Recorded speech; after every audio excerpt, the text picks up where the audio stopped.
Today we are going to learn some important linking words or conjunction. Important linking words or conjunction are important for us written exam or any kind of or any sort of written exams because they give you extra benefits to get a higher rank score. So today we are going to learn them.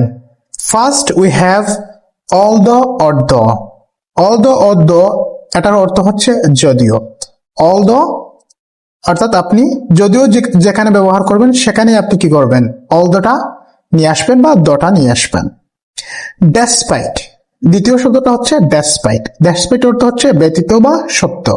despite অর্থ কোনো কিছু ব্যতীত বা কোনো কিছু থেকেও সত্য থাকা সত্ত্বেও আপনি এটাকে ব্যবহার করবেন। however যাই হোক, অবশ্য, তবে, however I don't have anything to say, যাই হোক, অবশ্য আমার আর কিছু বলার নেই। instead of অর্থ হচ্ছে পরিবর্তে, কোনো কিছুর পরিবর্তে বা পরিবর্তনে আপনি এই শব্দটা ব্যবহার করবেন। একটা পরিবর্তে আরেকটা জিনিস ইউজ করতেছেন, তখন আপনি বলবেন instead of। তারপর হচ্ছে nevertheless still yet, এটা মানে হচ্ছে তবুও, তথাপি। yet কখনো কখনো এখনো ব্যবহার হয়, yet। তারপর হচ্ছে moreover অধিকন্তু, আরো, moreover আরো। তারপর হচ্ছে আমরা পেলাম besides তাছাড়া। আরো অনেক কিছু রয়েছে, আরো অনেক কিছু এই ক্লাসে আপনারা শিখতে পারবেন। এই যে আমরা ব্যবহার করলাম besides। ফার্দারমোর আর আরো, এই যে মোরওভার, এই জিনিসটা পুরোটাই linked, same.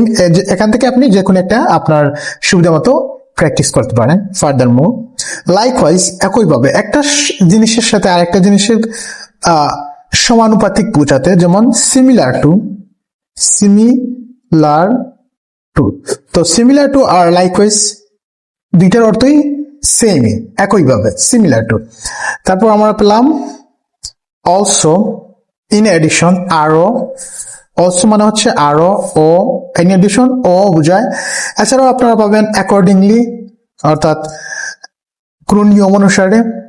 Clockwise, because, since, as for, এগুলো ব্যবহার হয়ে থাকে। বিকজ অর্থ হচ্ছে কারণ।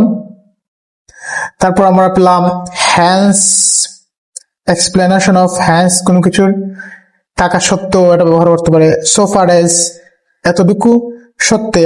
এজ এ রেজাল্ট, অর্থাৎ এজ এ রেজাল্ট বা কনসিকুয়েন্টলি, ফলাফল ভাবে বা কোনো কিছু রেজাল্টের ভিত্তিতে।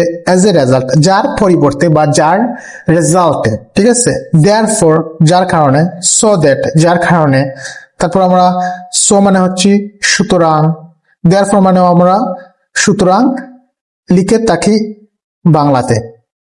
আশা করি এই ক্লাসটা দেখার পর আপনাদের এইগুলোর যে বাংলা অর্থ নিয়ে আপনাদের যে ডাউট ছিল, সেই ডাউটটা ক্লিয়ার হয়ে যাবে। আপনারা এটার একটা স্ন্যাপ নিয়ে রাখতে পারেন, যাতে করে আপনারা পরবর্তীতে এটা ডাউনলোড করে বা এটা দেখে পড়তে পারেন, বা এটা আপনি প্রিন্ট আউটও করে নিতে পারেন।